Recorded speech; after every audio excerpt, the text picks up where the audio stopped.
Hey everybody, it is RambleCast time. This is Wednesday, July 13th, also known as Prime Day, Day 2, 7.0, goodness, whatever. Nobody cares about Prime Day anymore. But we do care about Corbin, and he's here. Hello. So, I guess just to tap on that target for a moment, did you buy anything for Prime Day? Nope. I bought other things that I needed right before it all started. I don't think any of it went on sale, but yeah, no, I mean, like, I need like some stuff, but it's not anything I need to get urgently, and I just blew more money, so yeah, nope, I'm good. Yeah, I really don't have a whole lot that I specifically need to get. I don't have the money to blow on anything that I don't need. And honestly, like, I think I only saw, out of the long list of various Prime Day deals that I saw, I only saw, I think, 3 things. Maybe, yeah, I think I only saw about 3 things that I actually knew that I would have wanted to get in any capacity. And at least 2 of them I really just don't need. It would have been purely just, hey, I'd kind of like to have that because I think it might be a little better than the thing I already have. Which is basically just some wireless earbuds and another odd little gadget. The only thing that kind of fell on my list of, I really want to get that, but I can't afford it, was a pair of hard drives. That's about it. Yeah, it doesn't seem like, I mean, I know this is this is just how sale events work in general, where like you have a couple pretty good sales and they bring in everything of the people for everything else. So once you already got them there, you can go, wow, look at that flash drive that's 15% off. It was 15% off 2 weeks ago, but we already got you in the door, so Yep. why don't you get that too? Like I said in my Discord a couple of days ago, someone, Austin, I think, maybe it was Carson, asked, what does Prime Day, what does Black Friday even mean anymore? And my answer, it's the process of returning everything to MSRP 2 days before you put it back on its regular price. Like, yeah, that's where we're at. Yeah, there's always some of that. I think really what you see on at least specifically Prime Day, it's usually just returning to the same low prices from like the previous Black Friday, or beating them by a couple dollars. Like there's a lot of these events spread throughout the year where like a major product will be like on sale for $10 lower than the previous low. So you know, you got your Prime Day, you've got your Black Friday, you've got like basically the month of December for the most part. And then like I know depending on the product category, like maybe Memorial Day and like a couple areas over there, but yeah, like it's not like this like special like once in a year thing. It's just like, oh, it's another sale. I thought it would be a little bit better this year because every retailer in the United States is sitting on more inventory than it was anticipating to have at this time. But usually that would mostly just translate to things that are taking up a lot of space. Yeah. So like there was, you know, Amazon had some pretty hefty actual discounts on its like Fire TVs, like the Fire TVs that they brand themselves. For Prime Day, they always do. Yeah, all of their first party stuff always has super good discounts. Yeah, like I think it probably, like if I'm taking the pandemic infrastructure out of the equation, it probably would have been pretty similar, even if Amazon wasn't already like, you know, overflowing with things at its warehouses. Yeah, now that's true, but it's such a question about what things they have extras of. Like, you know, obviously nobody has a bunch of extra PlayStation 5s sitting around. Right. Whereas, you know, it, nobody doubts for a second that, like, the Bluetooth earbuds nobody really wanted before, or they got overproduced in the first place. That I'm not picking on the company as I say this, but Samsung made a ton of Galaxy Buds, and they probably have just a pallet of those things sitting around in an Amazon warehouse waiting to ship. And did they sell enough of them? Probably not. But yeah. And there are just enough customers out there who, like, how to say this. I'm sure a lot of products were expected to sell a lot better. I mean, this is true any time of the year or any year, but right now we're kind of in that messy place where a lot of products were expected to sell better, but people don't have the money, and they're not replacing things as readily as they normally do. So, yeah, and like I saw a couple things again. Like it's really difficult to like do commentary on any of this because we have like 0.1% of the required information. Like stuff was going out of stock, but that's never an indicator of like how much is really being sold, because like they could have had 3 of them. Like they sold 3 units. Like I saw I wrote a post because the cheapest Fire 7 tablet was like $40 or something, and I checked back a couple hours later and that was already gone. But I don't know how many tablets Amazon had stocked up. So exactly. Yeah. And so not only that, but and I think I don't remember where I had this discussion. It was somewhere in Discord. You don't even necessarily know Amazon has this stuff in stock, because the manufacturer or distributor in some cases, they can basically tell Amazon, hey, we have this much and we can guarantee it to you, so just put it in your system's inventory as having X amount and we'll deliver it in the next couple of days. They can do that, and they can change it at any time. They can turn around and tell Amazon, oh, we know that you have not sold these, and so you have like 30 left in stock. We're actually going to take 15 of those and send them somewhere else. And Amazon will have never held onto this product. So, a lot of stuff is handled sort of virtually. So yeah, we a lot of this stuff moves around behind the scenes in ways we'll never be able to see or predict. Yeah, and I don't know. Like I haven't like looked a ton. Honestly, I just get kind of exhausted with this stuff after a while. Especially because like I again, like it's just a lot of very minor sales on stuff.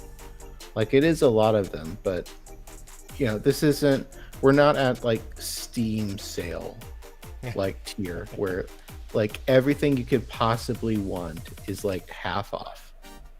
I know it's not gonna happen with like physical products ever for a variety of reasons, but like it's not that, but there are a lot of outlets that are trying to build that perception, and it's frustrating to see. And Amazon is obviously building that as like, this is your time.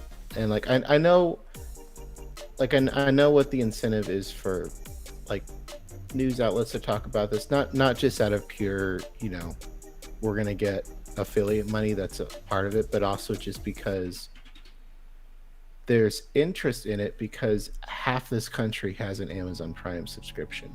So there's going to be interest in this. And of course, a lot of people can't spend a ton of money because we're about to be in a recession. But there is, people who need something and it's been on their list of things to get for a couple months, and this is a big sale. And their thing might be on sale. I've seen, plenty of people that were like, yeah, I've wanted this thing and it finally dropped, so I got it. And like that's how you do these. That's the proper approach, is you set up price alerts on Keepa or Honey or whatever, and as soon as you get that email, you're golden. So yeah, I mean this is like all the other Prime days and all the other Black Fridays. It's just it's a lot of stuff, and if you don't need something, don't buy it. Oh yeah, yeah, 1000%. Yeah. You have to fight the like monkey brain instinct to buy something because you think it's a good deal. I know it's hard sometimes. I know we've all been through a lot, and we really need that dopamine rush of like 40% off, but you don't do it. Well, and not only that, one of the lessons that I think sort of our modern product cycle is teaching us is if you don't absolutely need something, or you're not going to be 100% happy getting the thing now that you probably would care about more later, especially if there's a updated version coming, the best thing you can do is just always live in that perpetual sort of like, what is the next version going to be like? I'm just going to wait for that. If you don't, obviously, like, if you really want something, if you need something, go ahead, buy it. But if you're sitting there going, if you even sit there and say, you know what, I want this thing, but I could wait. If you can sit there and earnestly say, I can wait for the next version to come along, chances are you don't actually need or want the thing enough. So you should just wait. And like, if the next version comes out, maybe it'll knock your socks off, and you'll decide you absolutely have to get it. On the other hand, just don't get. Simple as that. You might get to the next version and say, oh, well, that next version is basically the last version, but slightly improved. If I could wait for this one, maybe I can just wait a year for the next one. Yeah. And yeah, I mean, like, I know I saw a couple things that I thought was like pretty good. Like, I saw obviously all of Amazon stuff is always on discounts, and like, I personally don't like any of Amazon's hardware, but I know some people do. I saw Roku had all their stuff on sale, and I do like Roku. I had stock in them, but that tanked, so I don't have that anymore. Yeah. And yeah, I mean, like, this is just how every sale event goes, and it's a little bit tiring to parse all of this each and every time, and there's still so much incentive to not do any research with this kind of stuff, and Amazon, of course, makes that difficult.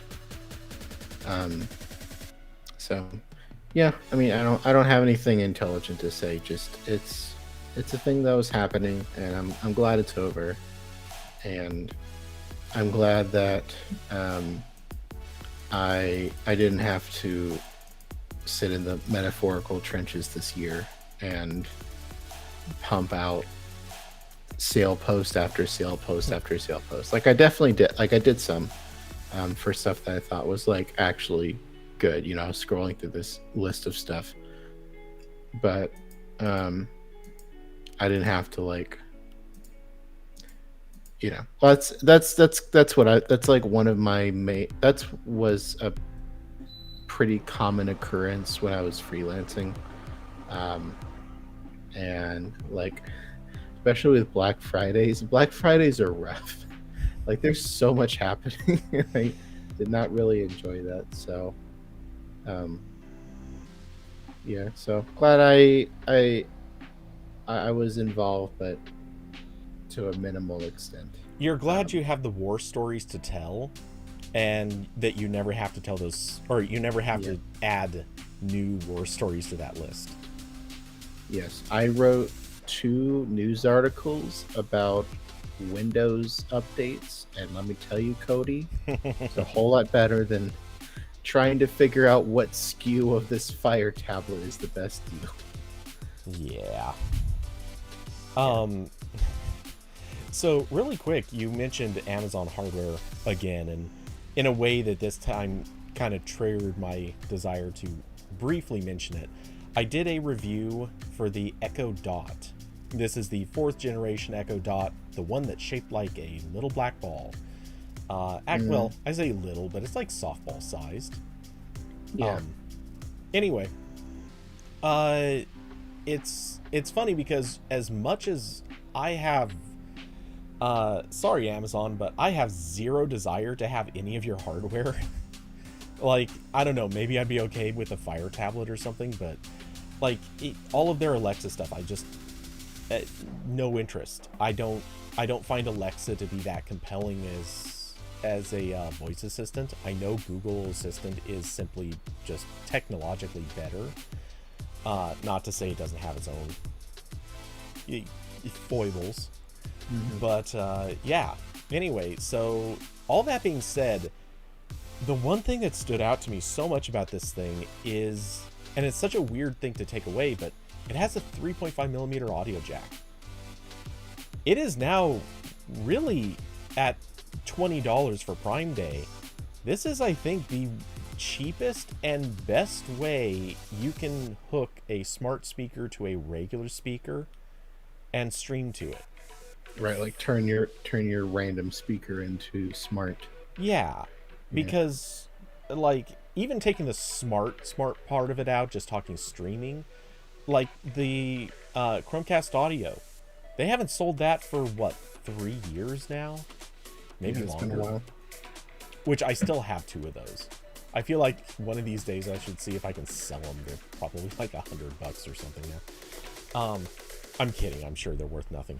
But yeah, it is one of those things though. Like, there are people out there that still have this need, and Amazon is weirdly the only one filling it. As a quick acknowledgement for those that have been paying attention, there is also recent news that there may be a new Chromecast Audio coming. If there is, we'll talk about it then. But I'm a little skeptical at the moment that such a product is on the way. Yeah, I mean, I know Amazon was also selling, I think it was called the Echo Link, and it was basically just the microphone part of that, and it would plug into like an audio output for speakers. Yeah. So you didn't have to quite get like this, like round ball thing to put next to your speaker. I believe they stopped making that though, which is a little bit of a shame. Yeah, they did. Yeah, but like you said, the options still exist, and there's always going to be really nice speaker systems that are not smart. And honestly, once you get past a certain size, like bedroom speaker, like I wouldn't want any smart stuff built into whatever I'm using, because like we've seen from like Sonos and stuff that like that gets really complicated when something gets outdated or discontinued or whatever, and now you have thousands of dollars of audio equipment that like barely functions. I find this to land kind of in the same place as smart TVs. When it's done right and it's done respectfully to the customer, it's totally okay. You can do it, and this isn't a problem. And my definition of being done right and being respectful to the customer basically means give us all of the stuff that you would normally have in a speaker without the smarts, and it needs to operate completely independent of the smarts, but please also add the smarts as an extra layer. As long as the smarts don't get in the way of, we'll call it the dumbs, I guess, it's good. I want that, and I know that that's not always in their best interest, and sometimes that is legitimately a hard thing to do. For example, I mean, honestly, if you've got a TV that runs Android TV, look, one way or the other, like at a certain point, it is going to fall behind, and all of your TV settings still exist in the Android TV interface. They're not some separate thing, so you do kind of get stuck with old things sometimes. But, you would have been anyway. Yeah. But yeah, like that's nice. Amazon's keeping that option. I don't know if I like love Alexa, but like I'm okay with it. The couple times I've used it. Really, its biggest failing is just that it doesn't integrate into like larger ecosystems like Google. Like I can tell my speaker to remind me to do something later, and I'll get a notification on all my Android phones there. I know, like, if you install the Alexa apps Yeah. on everything, it also does that. But like, it's there's an ecosystem that like Amazon doesn't really have anywhere except cheap tablets Yeah. and TVs. That are, there's a lot of Fire TVs now. Yeah, so I'll agree with you on that. Um, if I were, my take on it is a little bit different, I guess.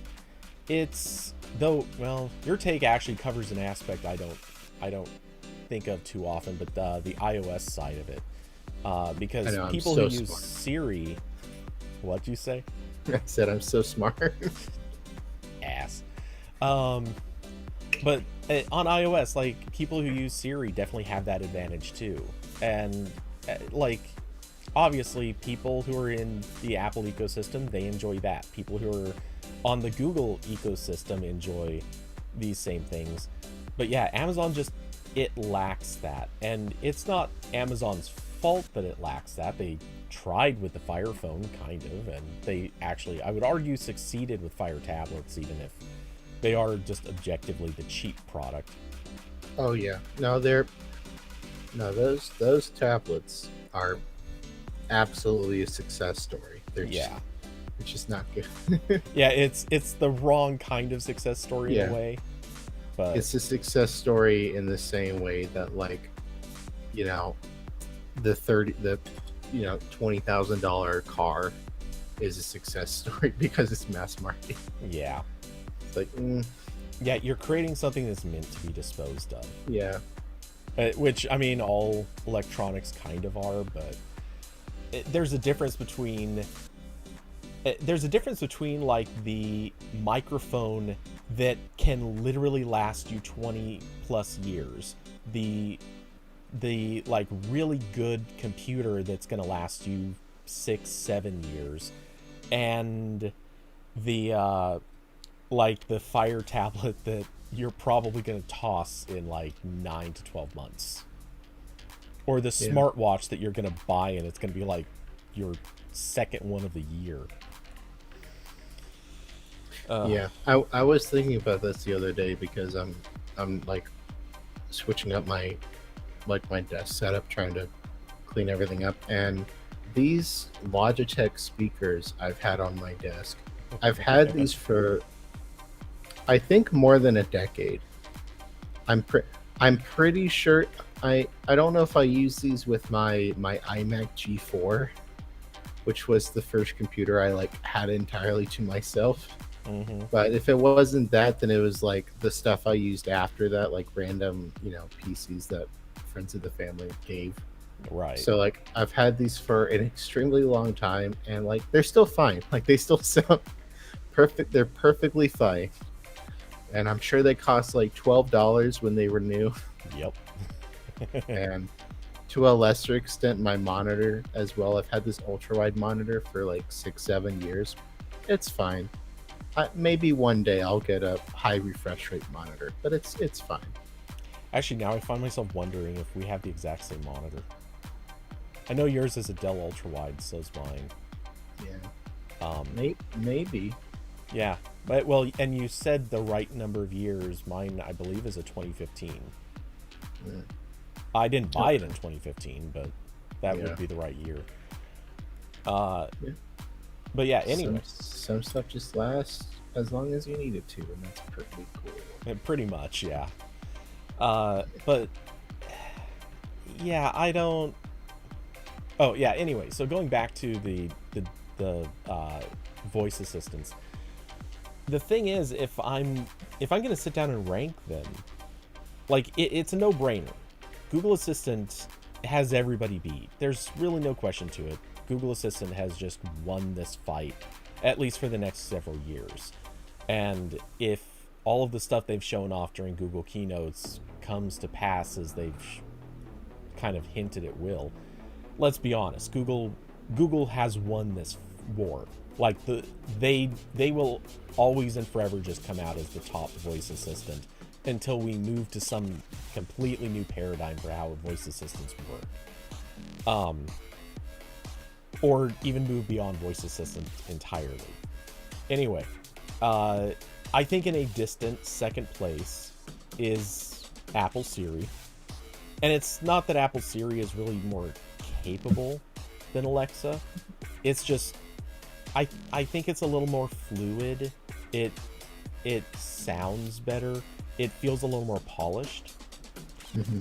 And then there's Alexa, which is a little behind Siri, not by huge amounts, but it is. And at the end of the day, though, show me a normal person that cares. Yeah. I bet if you take the average person and just set any of these speakers in front of them, you could even give them the exact same voice, put them in a blank box, don't tell somebody which one they're talking to. I bet every person would give them the exact same commands. They wouldn't try anything too advanced, and they would never find the edge cases that show you which one's better in some way. And to that end, no one cares. They're all good enough. They're all really good, legitimately. Like, this is technology that if you ask somebody 10 is 10 years ago far enough? maybe you got to go a little further back. But if you told somebody, say 15 years ago, hell, if someone showed this stuff to me when I was in high school, this would have blown my brain off. I would have never believed any of this stuff was going to happen before I was like in a walker or wheelchair, like, whatever. What computer can you buy with $20 in high school coding?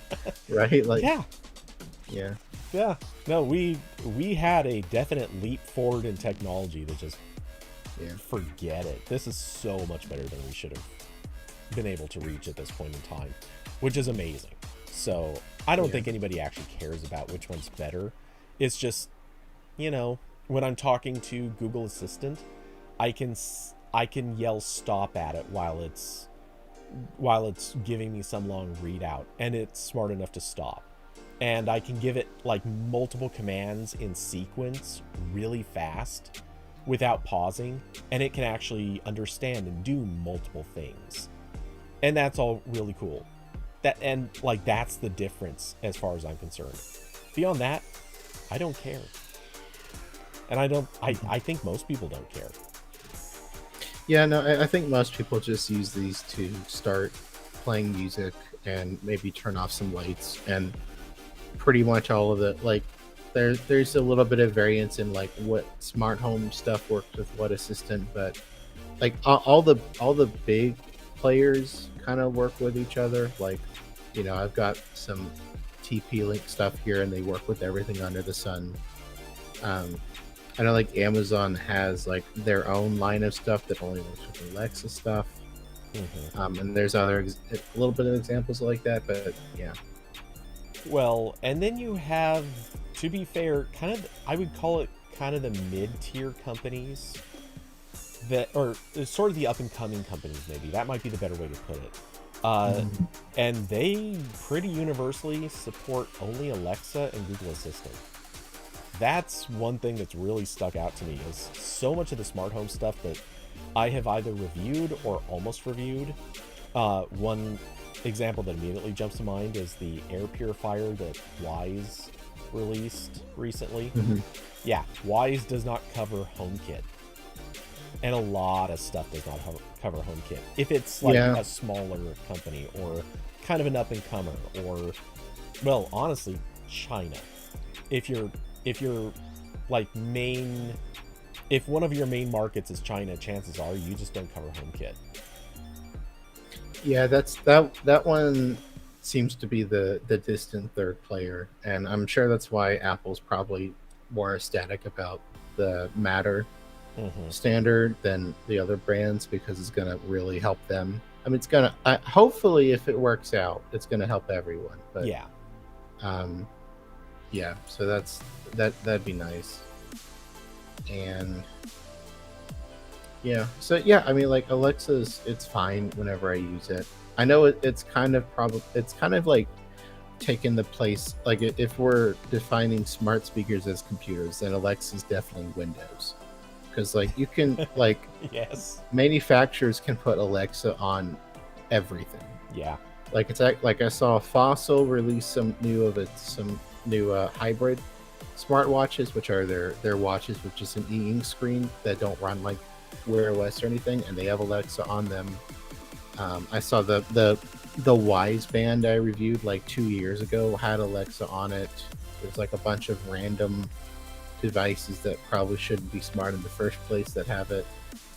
So I think that seems to be like the option if you're building something weird, and you need something like a virtual assistant, and everyone else tries to get Google Assistant if they can.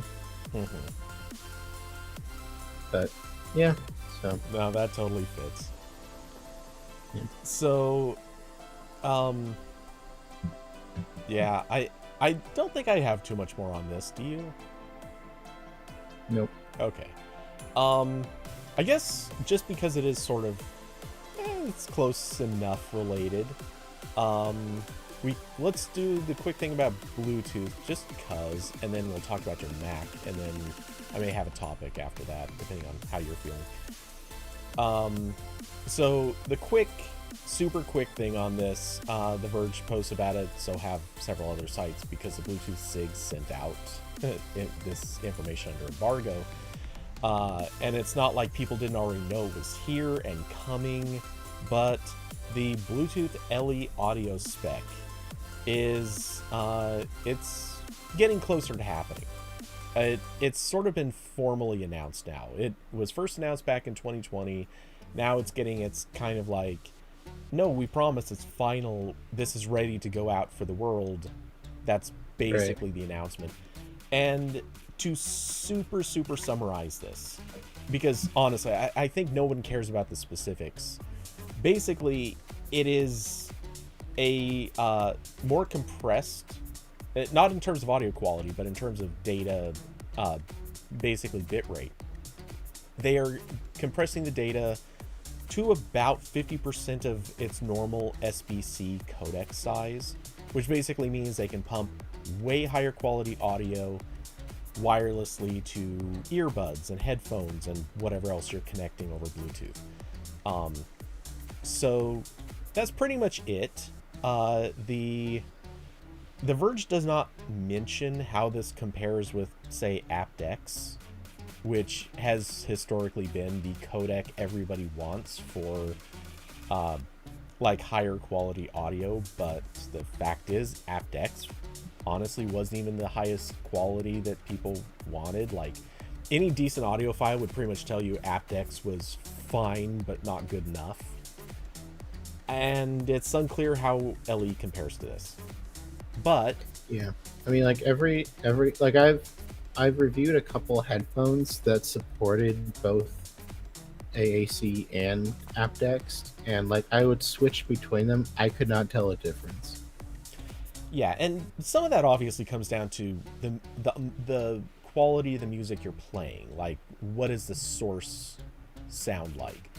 But even if you have, well, man, this gets into such a deep and complicated thing, but honestly, most earbuds aren't good enough, like aren't high enough quality to even justify aptX.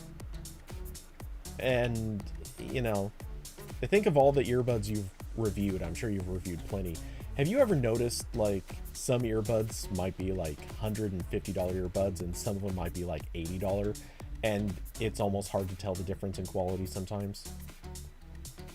Yeah, I mean, I think we definitely hit that point a couple of years ago where generally, like, as long as you're not getting like something that's $5, The like they're $30 all skull candies? yeah, like they're all pretty good. Like if if this is a desert island situation, I would be okay listening to my Coldplay albums on loop on any of these earbuds.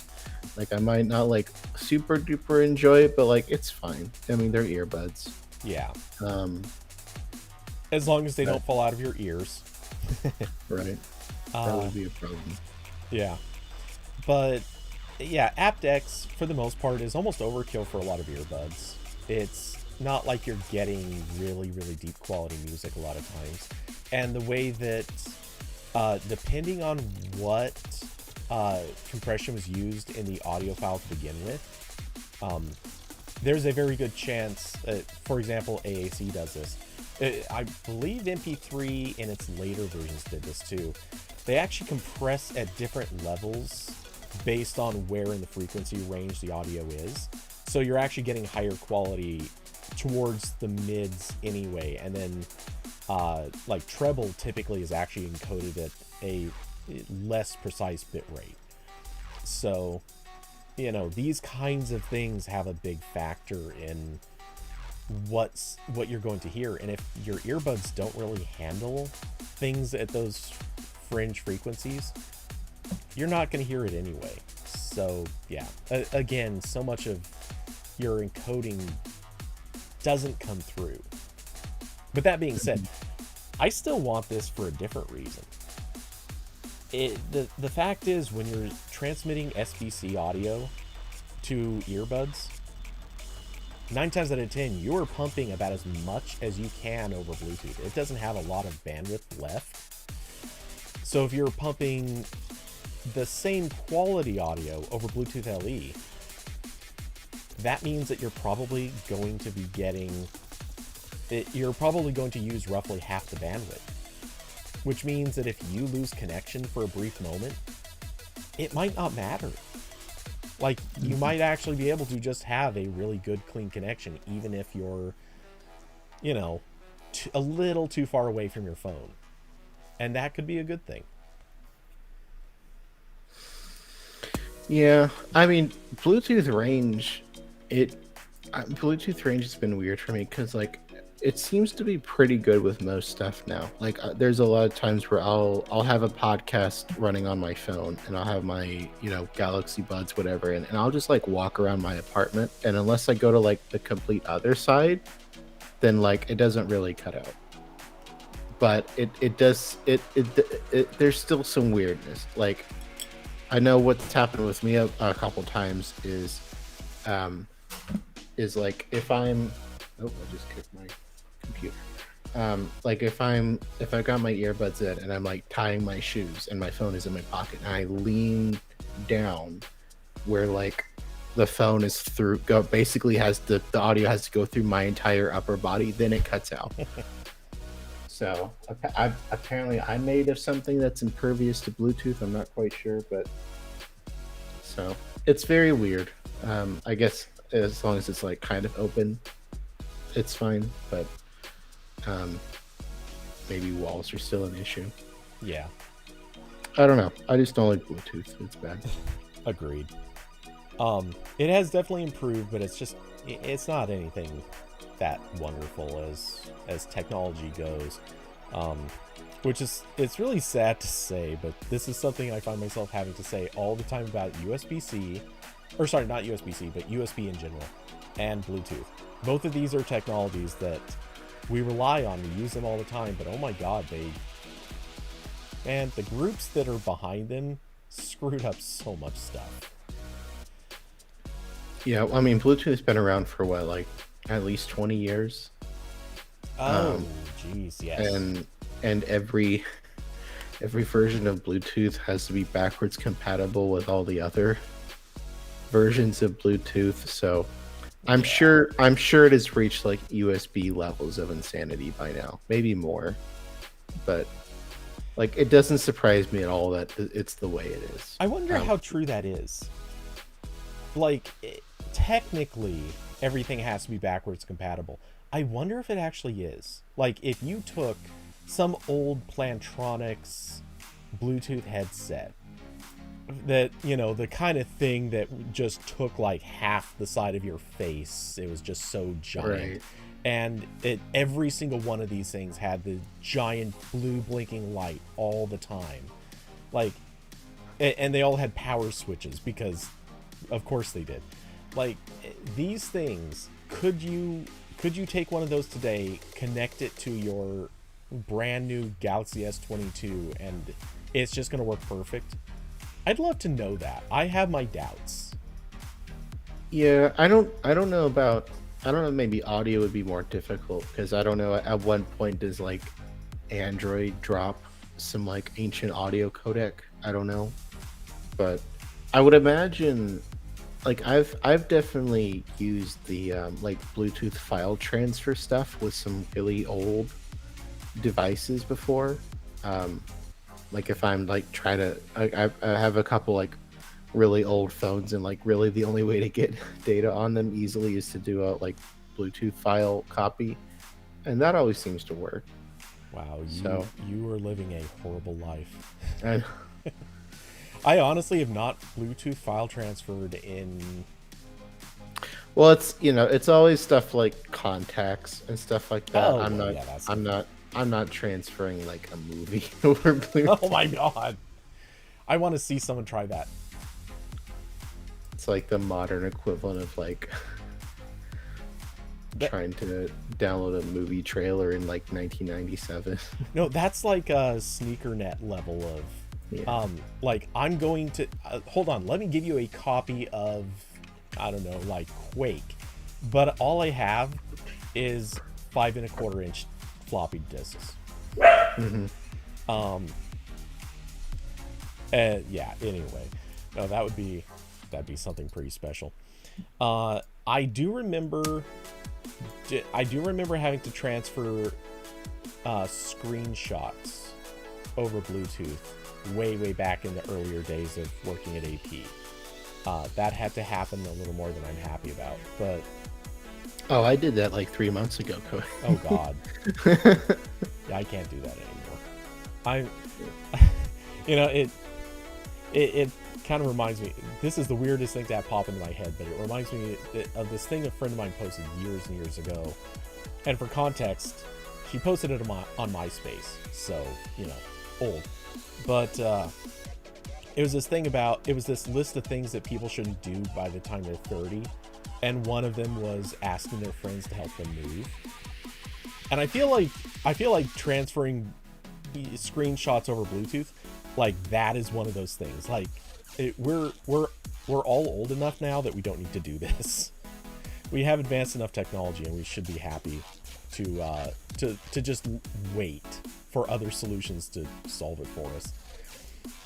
Austin saying, trying to watch, but internet has apparently been in and out since Monday, and we haven't had power since I got home last night. Dude, that sucks.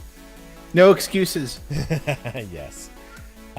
Occasionally pick up a strong enough signal to message, but not enough for YouTube. Yikes. That sucks. That is rough. Well, good thing YouTube has an archive. You have some catching up to do, sir. Yeah, exactly.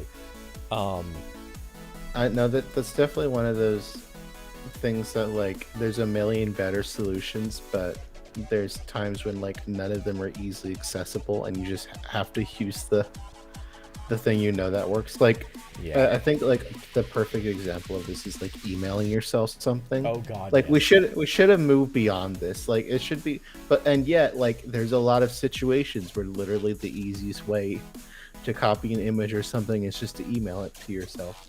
Oh, I mean, this actually literally became a full day issue in a courtroom trial just last year.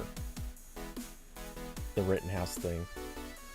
I don't know if you remember that, but yeah, No. literally an attorney emailed a video file, and this became a major point of controversy. So, yeah. Nice. Yep, that was some of the stupidity we've seen. Daisy, you good? She's walking around. I don't know what she's doing. So yeah, anyway, I think we can move on from this, and let's talk about a MacBook. Yes. I'll probably go after this because I'm really sweaty now sitting in this chair because it's really hot in here. And I don't have, let's see, how bad is it in here? It's 79 degrees in here. Yeah, that sucks. I was in that I was in higher than that all of yesterday. Yeah. And yeah, I'm not going to stick around too much longer. I'll probably stick it at a little past you because there is a topic I want to hit. And you're welcome to hear what it is before you take off if you want to kick in like a minute or two. But Okay. and you'll find out in a minute. I'm not going to keep you Or I'm not going to break into that first, but You found my social security number and you like to give me a couple guesses. yeah. Um, but no, anyway, go ahead and tell the story. I mean, there's not much of a story involved. It's just I bought my Surface laptop for like a couple months ago, and because I've had a Dell XPS that's a couple years old. And I needed something a little bit faster. It's pretty old, and only had 8 gigs of RAM and so on. And like I was waffling between a Surface laptop and a MacBook, and I eventually went with the Surface because like my main issue, like I'd been running Linux before, and I really liked it, but I needed Photoshop. Like I'm really tired of having to reach for, my tablet to use Lightroom and having to fully reboot to use Photoshop. So my options were Mac or Windows at that point, and I went with Windows because like it would also be nice to, I could still use Linux because Windows has the whole subsystem thing. So the projects I have that are like, Linux compile scripts and all that stuff, like they work fine. Unless you want to run a server from within WSL, and then you're in for a world of hurt. But like that laptop's been fine. But one issue I'm running into, like Windows 11 is so much better than Windows 10. Like they're actually finally going through all of the system apps and completely redoing them, which is what they should have done years ago. They like half did it with Windows 10 and then gave up. But I still, not to interrupt, but man, I would love to be able to find somebody that works at Microsoft that is willing to break their NDA long enough to just say why that happened. Because it was something people made fun of Microsoft for what, 5 years? Longer? Oh, yeah. Oh, no, yeah. Definitely longer. Basically, since Windows 8, people have been mocking this. So, over a decade that they didn't have this done. I mean, this is a thing with like all software platforms to an extent, but Windows had it really bad where every time they did a visual refresh, they refreshed at maximum like half of the operating system. Yeah. So like, when I was using Windows 7, a decade ago, like a lot of it looked nice and modern, and then there were other parts that had not been touched since XP, and you could really tell which ones those were. And you go digging in, there's more, and it was like that every time. Like 2 or 3 years ago, Microsoft redid the design on Windows 10, so it wasn't like solid colors as much anymore. They called it Fluent, and they redid like 4 apps in Fluent. So it's like the start menu looked nice, and the calculator app looked really cool, and there's like a couple others, and that's it. And so yeah, Windows 11 is a lot better, but one issue I was running into is like there's no like productivity organization tools. Like I had what I assume, like I think this is pretty common, where I have multiple email accounts and multiple calendars from different accounts. And I need to be able to see all my events from all those calendars in one calendar view, and I need to see all those emails in one place. That seems really simple. My options on Windows for that are using the built-in mail and calendar apps, which were pretty good when Windows 10 launched, but Microsoft has not really done anything since then, and notifications are like broken a little bit on 11 for at least the mail app. Like I've seen them come in pretty late, so that's not really an option.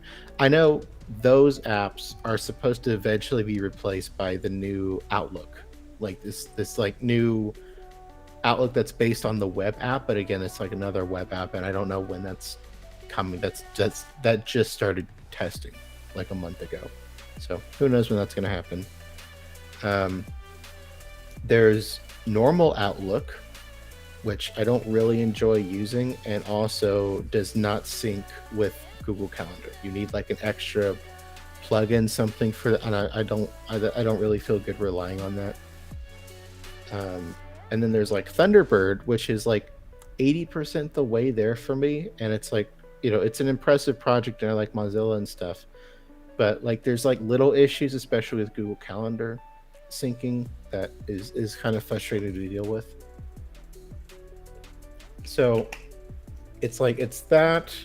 There's a couple other little things that are like, that have issues on Windows. I don't really like the various command line package managers for Windows. Those are all not that fun to deal with. Like, which we're talking about Windows that basically made its existence on being only being UI forward and not requiring command line, and the fact that their package managers are so command line oriented, nuts. Yeah, and like using the subsystem for Linux is great. They've made that really cool. Like, I can open a terminal window and it will boot up this entire like minimal Ubuntu virtual machine and give me a prompt in like 5 seconds. Like, they've done a really great job with that, but I don't want to run everything in a VM. And then, so if I'm trying to install like command stuff to run in Windows, then I'm like dealing with all these third-party package managers that don't work super well. So it's that there's like a bunch of little stuff in Windows that, like, it doesn't matter. It just adds up, and especially I like really need competent mail and calendar and like these other like kind of basic tools. Like, I need that for my actual job. Like, I really need to know when an email comes in, because it could be something that's time sensitive, or someone found a horrendous problem in something I wrote, and I need to fix it before more people notice, like that kind of stuff. Yeah. And like, this is stuff like Windows should have. I don't get why how it really devolved into this. I mean, like, it happened with like all of Windows stuff, but like, I feel like that's more core than a lot of the other stuff that sort of fell through the cracks. And like, there shouldn't be a problem. Like, I was talking to a friend like Saturday, or I think like early Sunday or something, and I was like, I shouldn't even like be considering a completely different computer because there's not a good calendar app. Like, that sounds insane.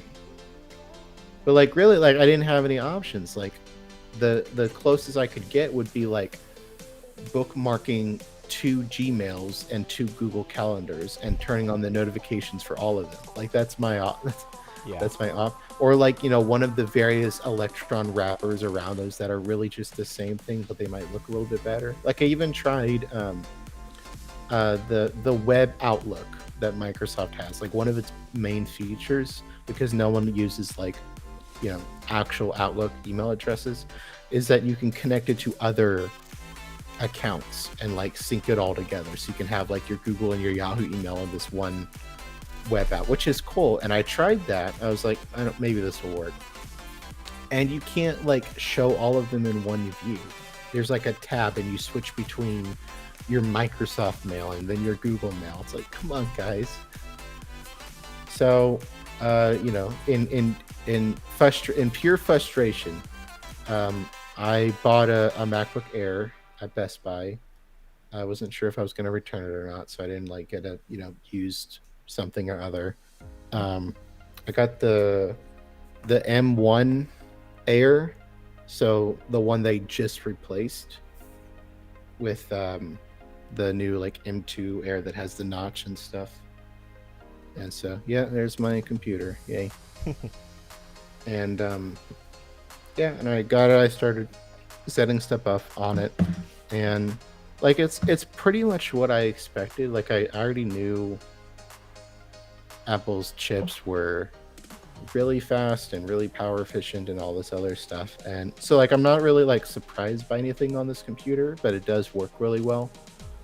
And of course, the mail app is it's good. There's like 2 minor things I don't love about it, so I might try. There's like actual other mail apps I can choose from on Mac. Imagine that. Yeah. So maybe I'll try one of those. Calendar's good. Everything else is pretty good. Like all the Mac apps are pretty. Like I mean, I've used Mac before, so I'm not like alien looking in. Like, and there's still some stuff about Mac that I don't like super duper love. Like obviously, most of my Steam games are not on this computer or cannot be installed on this computer. I do have some projects that are like really built to be worked on in a Linux environment, so I'll have to do some converting to make those work on Mac.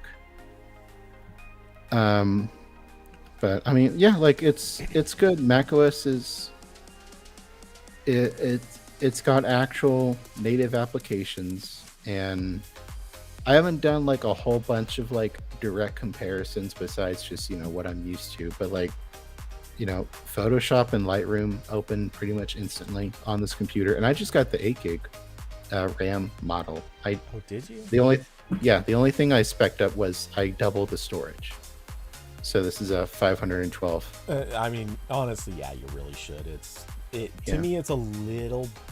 I don't want to say insane. I kind of get why they do it, but I do think that they should not be shipping 256 gigs of storage these days. Yeah, and like I can get who that's for, but it's not ideal. Yeah, and like I mean, really, honestly, the RAM, I haven't even noticed it as an issue. Like, I've had like zero noticeable slowdowns when I've got a lot of stuff running. As much as I will hold to it, I think everybody should have gone with 16, but I get it, and for what you're doing, I don't think you're going to feel it. No, long term, I know Apple says that long term it's not going to hurt, but the way that it's doing this is it's basically treating your SSD as swap space. Right. Well, I mean, that's exactly what it's doing. But yeah, it's more aggressively using your SSD as RAM, which not ideal. I don't love that, but I get it. And yeah, you're not going to feel it because the SSD is pretty fast. But yeah, I don't like the idea of burning write cycles on SSDs if you don't have to. Yeah, and I mean, like what like I got this because I'm not really sure. Like I didn't even know if I was going to return this or not. So I know I'm not going to return it now. But oh, I did not actually know you'd made that decision. No, I mean, yeah, like again, like I'm a little bit bummed that some stuff is not really accessible on a Mac. But yeah, I mean, like I did a whole workday yesterday without plugging this in, and it was at like 30% when it was done. And this doesn't get hot in my lap like my Surface laptop. I do like the keyboard better on my Surface laptop actually than this, but like they're both like perfectly, like this is perfectly adequate. I'm fine with this. Yeah, I have to admit, if I'm ranking laptops, my experience with the Surface Book, honestly, I really like that keyboard. It was not as good, in my opinion, as my original MacBook Pro. To me, that's the best keyboard I've ever used on a laptop. Right behind it, very closely behind it, would be the Surface Book keyboard, and then very closely behind that is the current MacBook Pros, which they're really, really good. They're not as good, but they're really good. And then in a distant fourth place is the keyboard that came right after the butterfly keyboard. They still tried to go low travel and did some weird stuff.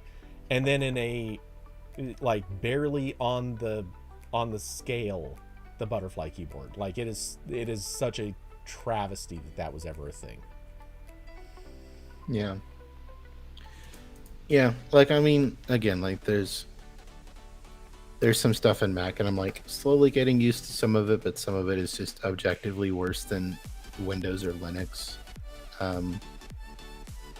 But I mean, yeah, like it's good. The keyboard's pretty good. The trackpad's obviously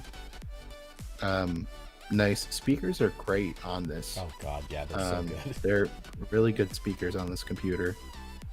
And that's in the Air. You don't even have like the really nice speakers from the Pro. Yeah, I know the Pro, they put some more beefier boys in that one.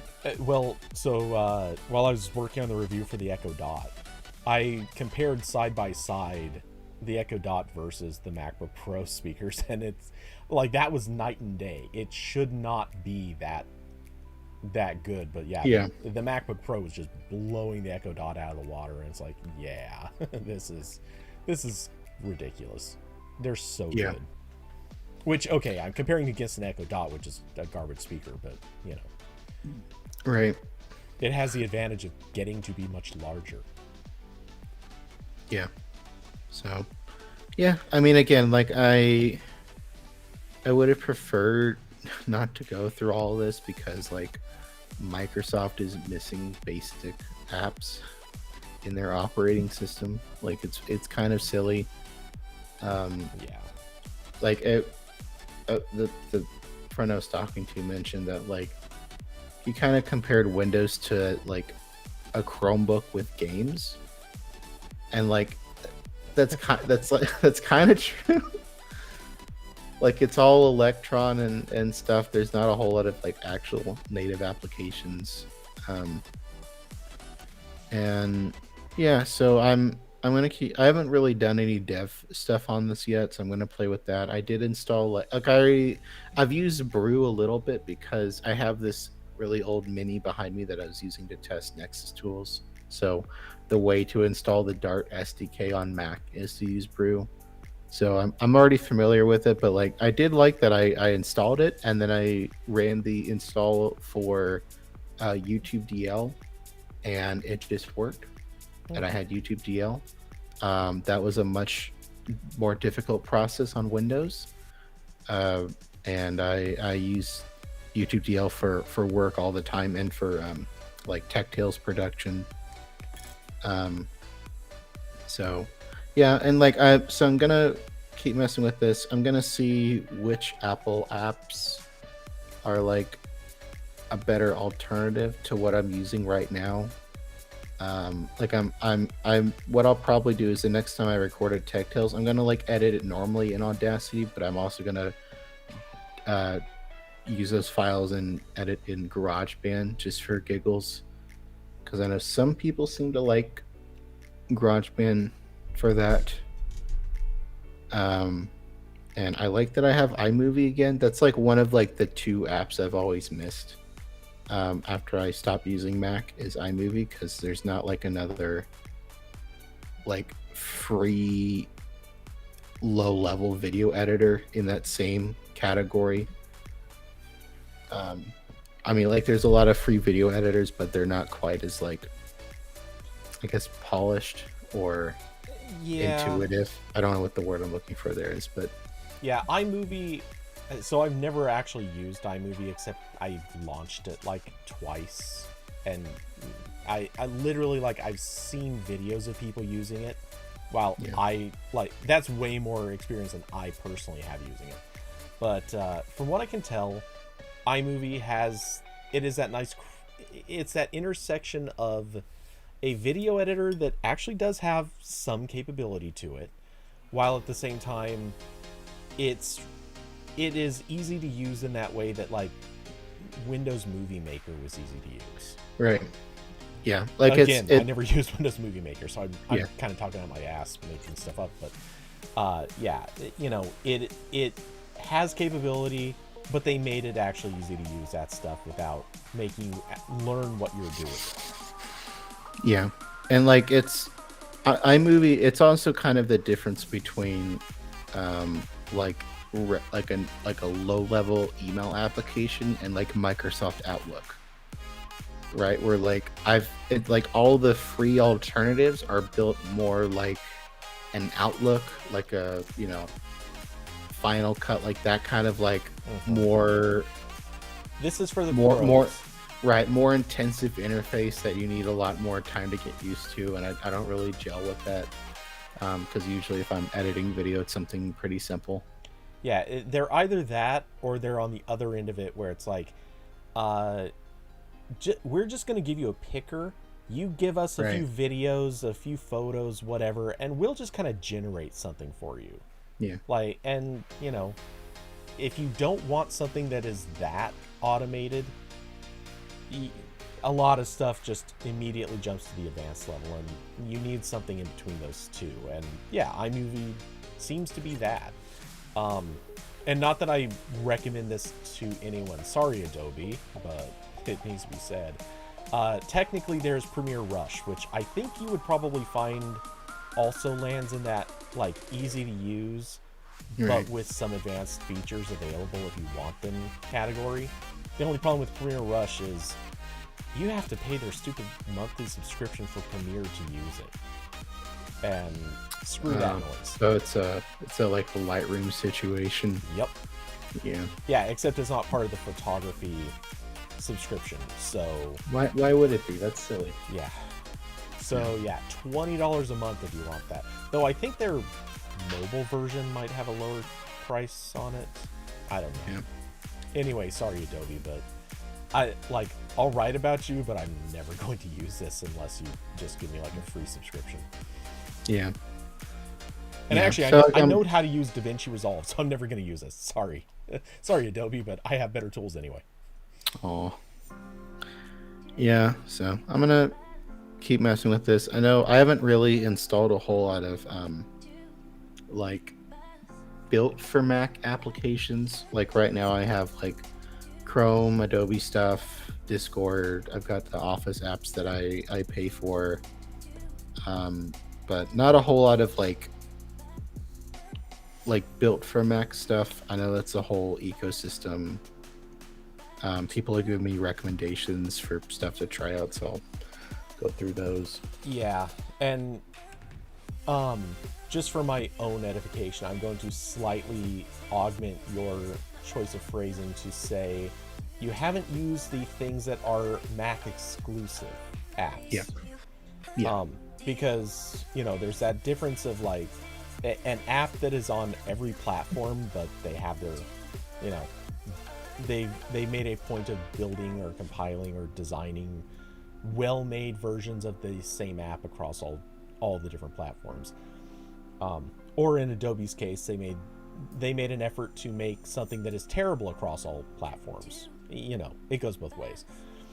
And it's funny because you said that you are looking for all these native apps, and as you're talking about that, I'm thinking, you know, for the entire time that I've had a Mac, which it is now over 10 years that I've been either exclusively or predominantly a Mac user.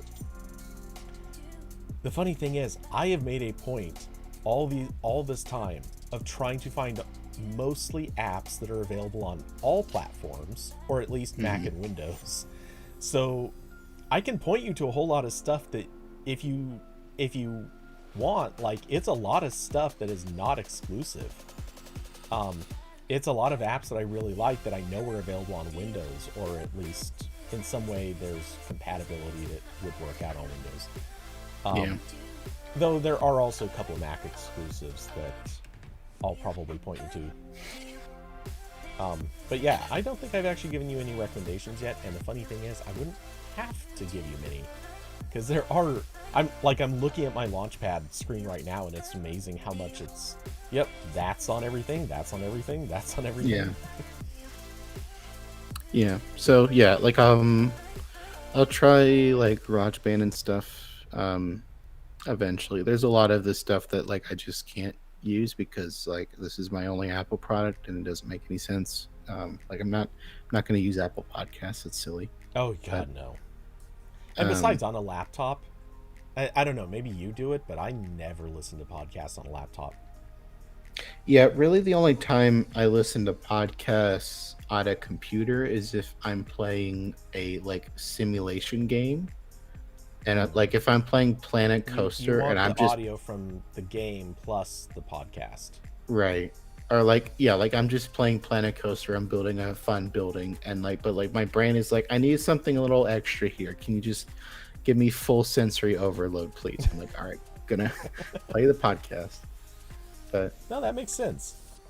yeah, so yeah, so I'm gonna keep this, and I don't like having a different experience on my laptop and my desktop. Like I always keep them in sync. So I'm gonna think about Mac options for the desktop. What the best case scenario for me would be buying an M2 Mac Mini When they for my come out. desk. Yeah, but like it's not out yet, and it's rumored to come out this year, but that could mean there's an event in December for all I know, and shipping takes 2 months. I'm I'm I would not go so far as to bet money on this, but I bet there's going to be a very early fall event.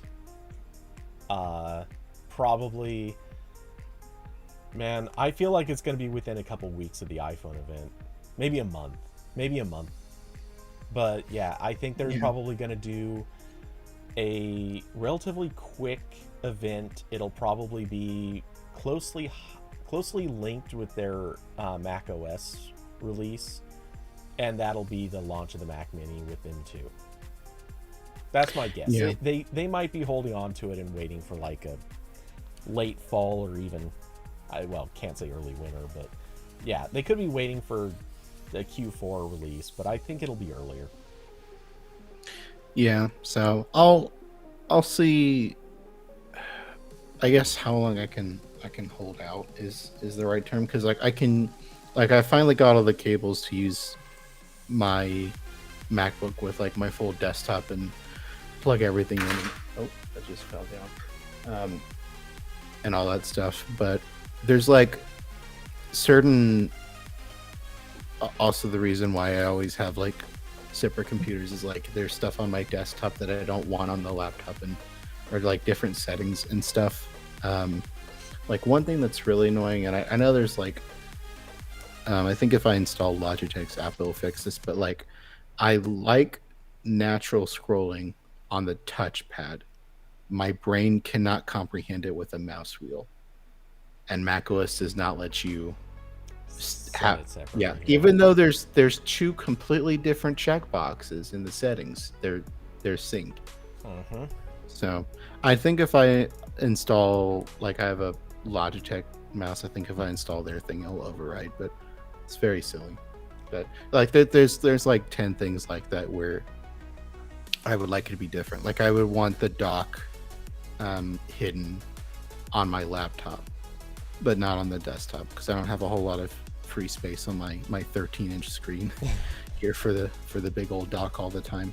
Yeah, I gotta admit, that's one thing that for all the years that I've been using Mac OS, it remains one of the design decisions. I can see why they do it, but at the same time, it feels wrong to me that they have this thing that just inherently, even on the smallest screen, it eats like 5% of the bottom of your screen.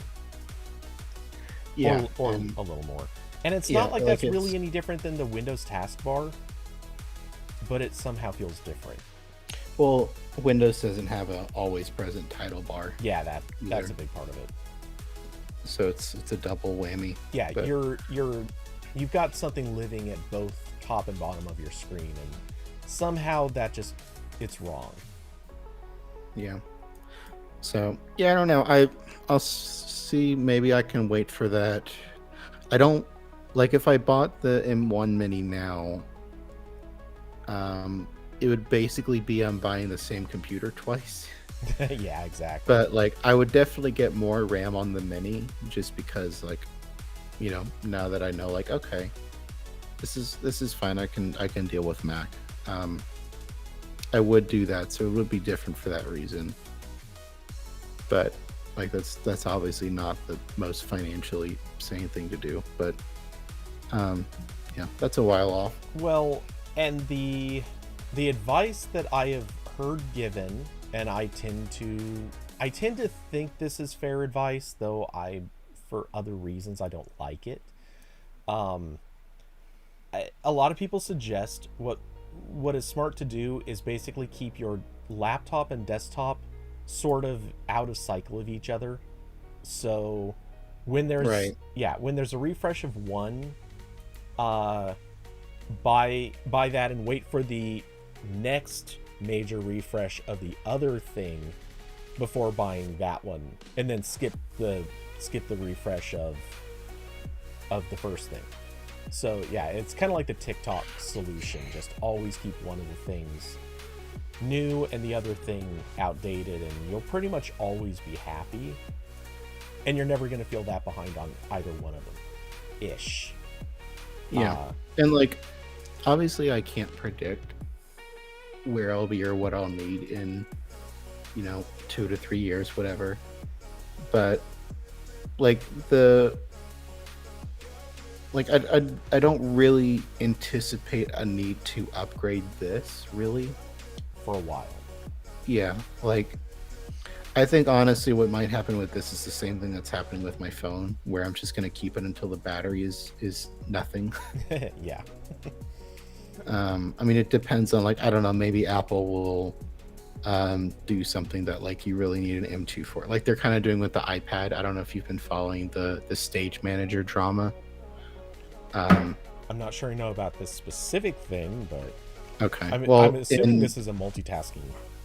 Yeah. So in iPad OS 16, there's a stage manager, which is like kind of a desktop. It's weird, but like it does allow you to run multiple apps on the same screen as like overlapping windows. And Apple is only allowing that to work on iPads with an M1. Okay, that I didn't know about. Yeah. Well, I kind of knew, like, but not explicitly. Yeah, like people were upset, and Apple said, like, we obviously this is coming from Apple, so who knows, but Apple claims they tested it on like the A14 iPads and stuff, and it just was not good. But it's I don't that's Apple saying that. Yeah. So who knows? Well, and it might be that it's perfectly good depending on the apps that you're running, but it's not good enough with certain apps, and at which point they'll just use that as their rationalization.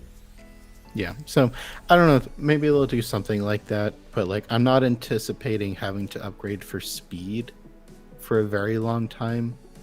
Maybe, I don't know if the RAM becomes an issue at some point, but like this, like I did once I had Chrome installed on this and it had like the same everything synced as my other computers, I did run Browser Bench or Speedometer from Browser Bench on my Surface laptop, and I ran it on here, and this had 3 times the score of my Surface Laptop 4. And like Photoshop opens instantly, like I'm like I was making a featured image earlier, and I'm moving layers, and there's no like tearing or like lagginess when I'm resizing a layer. So like I don't like there's no part of this yet where I'm like I can see this will be an issue in a year. Yeah. Because again, like I don't put, like, especially with laptops, I don't really push laptops that hard. Really, it's just when I have a Windows computer and I play games on it occasionally, but like it's never my main gaming computer, so it's not a big deal for me. But like my entire work it's I'm in a browser and I need Photoshop in Lightroom sometimes, and that's really it. Ideally, playing games would be nice, but that probably will not be a thing on Mac for a while, if ever, at this point still. Well, I wouldn't throw the if ever in there, but I'll agree for a while. This is not going to be a overnight process, but games will be reaching there not too far from now, or rather like, higher numbers. Yeah, and like generally, if I'm, I work from home and I don't like go to, I don't work from outside my home that much. So whenever I have like the same current situation excluded, because I just got a new toy and I'm playing with it, but normally if I have a computer, if I have a desktop and a laptop, I'm using the desktop like 80% of the time. Right. So it's not a huge deal if, like, the laptop isn't the fastest thing in the world, because I'm not using it that often. But yeah, so I don't know. Like, I guess if Apple makes a new MacBook Air and it suddenly supports Boot Camp again, that might get me to upgrade. Yeah, hopefully they get to that sooner rather than later. But I'm weirdly not as optimistic about that as I'd like to be. Somehow I feel like they're gonna drag their feet for a long time. Yeah, I don't know who's doing the feet dragging, but I'm sure a little bit of it's Microsoft, and a little bit of it is, well, some of it's the Qualcomm exclusivity deal.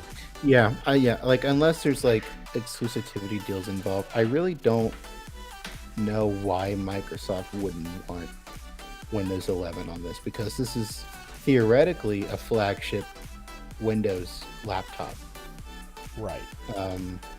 But it's I don't know, maybe besides the exclusivity, it would just like annoy them that like none of the laptops you can buy with Windows, or at least as far as ARM laptops go, are gonna run better than this. Or I don't know what they're doing over there. I mean, like I said earlier, they can't even have a mail app on their operating system, so I don't really know what's going over there half the time. Okay, I'm gonna throw the craziest theory, but what if the reason they don't want Windows running on there, like right now everybody blames, for good reason, everybody blames the Qualcomm exclusivity deal, but what if the reason is maybe Microsoft has run it and they're like, wow, our performance is dog crap, and so they're like, you know what, we just need to get this fixed first, and in the meantime we're just going to let people assume that it's not our fault, or rather that it's a business deal and not a technical issue. It could very well be that. I know I've been following the there's like one person or like one specific project that's working on upstreaming stuff in the Linux kernel to natively boot on M1 Macs, and it's been a process, because this is pretty different than any other ARM chip. So it wouldn't surprise me if Microsoft has to rework a lot of the Windows kernel to work on something like this. And even when they do it, I don't know how. I'm sure Qualcomm's usual like setup of cores is pretty different than like what this has, and I don't know if Windows is really good enough about using the efficiency cores and the performance cores when it's supposed to. So they might have Windows 11 running on this, but the battery lasts an hour. Yeah, that could make sense. So, or they might be, just by sitting idle, it might be running like hot. Yeah. Because it took me several months, but I finally managed to get my my M1 Max. Oh wait, Max? Yeah, this is a Max. I finally got my M1 Max to run reasonably warm just all the time. And it's 100% related to having Chrome open with too many tabs that don't sleep the way that they're supposed to. Because I think Chrome doesn't handle efficiency the way it's supposed to on an M1. But it's how it goes. And I wouldn't be surprised if Windows itself it's not there yet. Though to be fair, they could probably work with Apple to solve that issue, and I bet Apple would be willing to work with them. Yeah, because Apple just wants to sell the hardware. Yeah, I'm sure they want the ecosystem locking too, but it is probably in Apple's best interest in terms of both hardware and ecosystem if they get Windows running on there, because it again takes that barrier away. and Yeah. they can still benefit from having a lot of people saying, yep, we just really want a computer that can run Windows. And once those people have Windows, they'll use the Mac side too from time to time, and that'll eventually just take over. Yeah, I mean, I'd love some communication from them about that for sure. But yeah, but I mean, like, it's a good computer. Um, Again, mostly just like weird things about Mac that I don't love. Like I'm still getting used to the weird window snapping, where like if you go full screen, it kind of like treats it like another virtual desktop. And then if you want to do like the split screen, then like it's its own little contain, like it works like iOS or Android. Yeah. Um, and that's after like Windows 11 has like pretty incredible window snapping. Like you can do like different quadrants and stuff. Yeah, Um, so I do not use that at all. In yeah, fact, if I could, not even kidding, if I could, I would just make the little green button go away completely. I don't want it. I don't need it. Because I don't know if you know this yet, but there's two versions of quote unquote full screening. right. Yeah, okay, so you know. The other one is just double click the title bar and it fills the space of the screen, but it doesn't create its own virtual desktop. Okay, you didn't know that. Okay. Well, I knew that like some apps just, fill the available room but didn't move the other stuff around. Like that's how Mac always used to work. Yeah. But then some of them go into an actual full screen mode. I didn't know you could still do the normal full screen. Okay. Yeah, it is. I would dare call it a hidden feature at this point because Yeah. the green button used to work that way, and I'm annoyed that it doesn't now.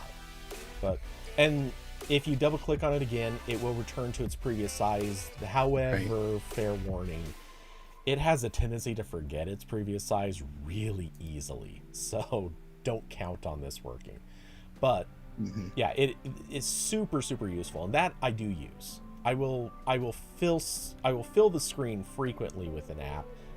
Well, not that frequently. From time to time, I'll do that. But I do not like going full screen. For a number of reasons, I could get into it, but it's been so long since I've used that. I'm not even sure I remember my arguments anymore. I just don't like it. Yeah. But and yeah, there are certainly things I don't like about Windows still, or sorry, Mac. Mac OS has some annoying traits for sure, but yeah, for the most part, I like it so much more than Windows, especially for the fact that I don't deal with crashing. Like I don't remember I've had apps crash. I see the OS crash very occasionally. It does happen. Like nothing's perfect, but it's so much better than any of the last times that I've used Windows. Like I remember just the OS crashing, maybe not daily. Like it wasn't daily anymore, but it was too often. And apps would just crash too often. And there were weird hardware incompatibilities that I was constantly trying to fix. And I found myself spending way too much time babysitting an operating system instead of getting work done. And yeah, that's what got me here. And I haven't wanted to go back. The only thing that ever makes me want to install Windows for anything, well, there are two things. One is the obvious: games. It's the thing everybody can agree on. We all want games on Mac just so we could stop having to use Windows for that. The other thing, to put it simply, I could get more work if I did, or I could get more contracting work really easily if I was just running Windows regularly. And even that's not really as true anymore. You can, I could do a ton of web dev related stuff without ever touching Windows again. Even like .NET stuff that is web oriented, I can do all of that stuff with the frameworks on a Mac. Maybe not stuff that specifically relies on IIS, but that's a whole separate thing. But yeah, it to me, macOS has become the better development environment because it is friendly to use, which kind of breaks away from the Linux issues, and it's stable, which is the problem with Windows. Yeah, I mean, like if I still had my choice, I would prefer to keep using Linux. I really liked Katie and Neon. Like that was about as close as I could get to like a computer that would be like, if I had an indefinite time, this is the kind of environment I would create for myself. But I unfortunately need things that are not on there, and it sucks. But yeah, so In a way, that's kind of how I would almost describe the Steam Deck. To me, everything I've heard about the Steam Deck so far has left me with this feeling that it is a really good thing if you're the type of person who wants to tinker with, modify, adjust, or have deep control over everything. However, you have to want to tinker and modify and configure and have deep control over everything, because half the stuff doesn't work on there just straight from install.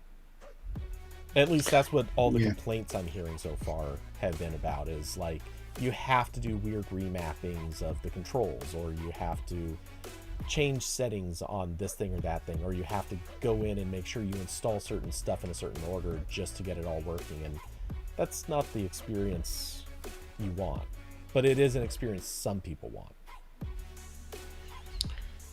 yeah, like that. Yeah, I have zero interest in a Steam Deck because like I already have my Switch for when I don't want to be at my computer, and I'm good. Yeah. I don't need another gaming PC. I have one of those already. Yeah. Like I know it's cool. Like if I was one of those people that was like always on the road traveling, maybe I would want one. But I'm good. I'm fine. Yeah. And I have enough computers.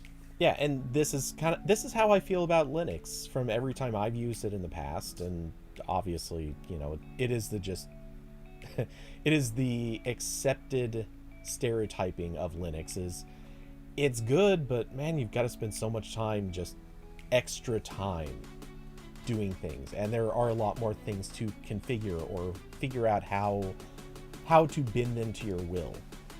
And you might have fewer options in Mac and Windows, but most of the time those options are better figured out before you get there. Their defaults are usually a little more straightforward and sensical. I will say I don't think that's really an issue with like most Linux distros anymore. Like obviously there's the ones that are like Arch that are intended for weird people who, you know, want their computer to be like a software project for all eternity that they have to maintain. But I can definitely, I know like when you're just looking at like how to do stuff on Linux, it does give that impression because like every single guide and like all this other stuff, they always go to the terminal. Because that's the thing that's like going to be mostly the same no matter what you're using, and it's the best thing for instructions because instead of, you know, showing you like 10 buttons you have to click, they can just tell you to paste a command. Yep. No screenshots, just all copy paste. So like it's way more convenient for them and like ultimately me if I'm trying to fix an issue. But it does give this and I know like a lot of or some of the people working on like elementary OS or have commented on this, where it's like it does create this perception that like doing anything on Linux requires you to go type in commands, which is true if you're on Arch.